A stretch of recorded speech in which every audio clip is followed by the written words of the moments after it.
Hey everyone, and welcome.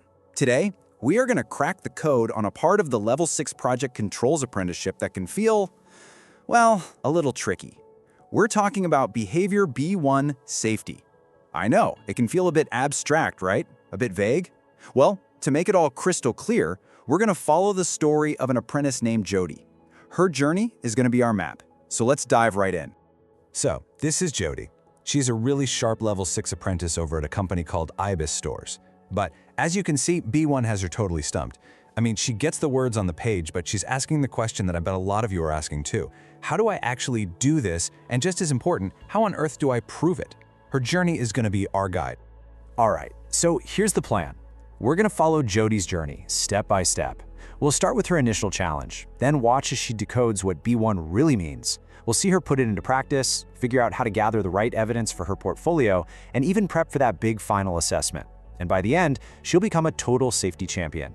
Let's get into it. Okay, so first up, the challenge. This is where we find Jody right at the beginning, feeling pretty lost in the language of the apprenticeship standard. Sound familiar?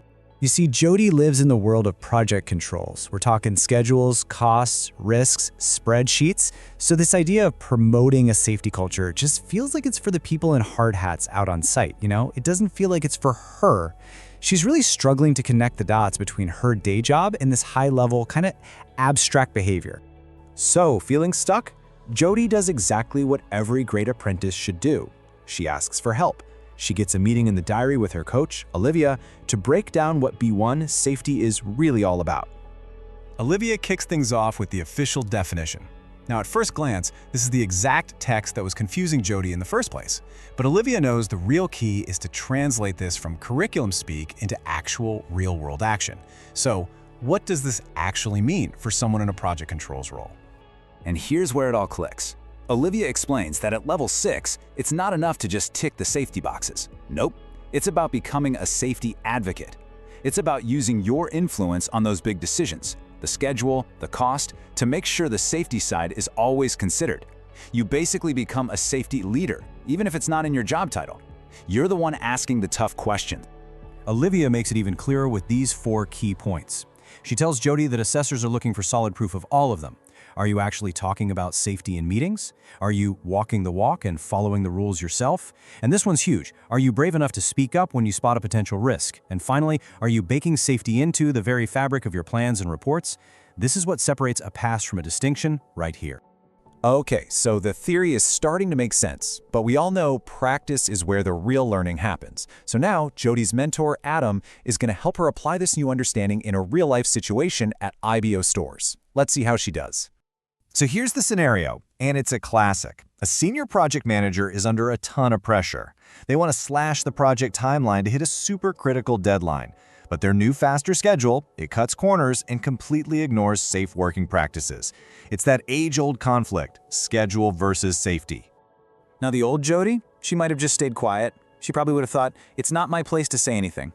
But armed with her new understanding from Olivia, she sees this completely differently. She gets that her decisions as a project controller directly impact people's safety. She knows she has to do something. And boom, this is B1 in action. Look at what she does. She doesn't just say no. She uses her project controls expertise. She analyzes the plan, points out the specific safety risks that the speed up creates, and then, and this is the killer move, she proposes a solution. An alternative plan that's both realistic and safe. She challenged constructively. That is the key. Fantastic. Jody absolutely nailed the behavior. But now comes the next crucial hurdle, proving it. How does she capture that moment for her portfolio on Aptum? This is where her line manager, Riddle, steps in to help out. Riddle shows Jody that it's all about collecting actual, tangible proof. It's not just one thing, it's a whole collection of evidence. That reflective statement about the schedule challenge, perfect. The email she sent with her analysis, that's a decision record. A little thank you email from the project manager for her input, that's stakeholder feedback. And Riddle's pro tips here are pure gold. Be specific and always show your direct impact. Now, when it comes to writing that all-important reflective statement, Riddle gives Jody this super simple 4-step structure. Honestly, it's a game changer. First, context. What was the situation? Second, action. What did you specifically do? Third, impact. What changed because of what you did? And finally, learning. What did you take away from it for next time? If you follow this structure, your evidence will be solid, credible, and will tick all the boxes for the assessors. All right, Jody's portfolio is looking really strong now. The final piece of the puzzle is the endpoint assessment, the EPA. So it's time to circle back to her coach, Olivia, for a practice run of that professional discussion. Olivia hits her with a classic EPA question. This is the kind of question they ask to see if you can articulate your experience clearly and with confidence. And guess what? Thanks to that real-life experience with the crazy schedule, Jody has the perfect example ready to go.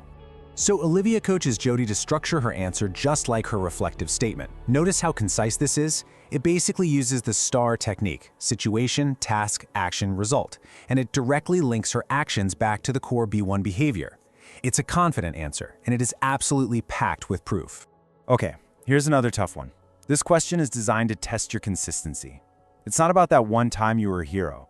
It's about proving that safety is embedded in how you work day in and day out. And this, right here, is what a distinction-level answer sounds like. It's not just about what you did, it's about why you did it.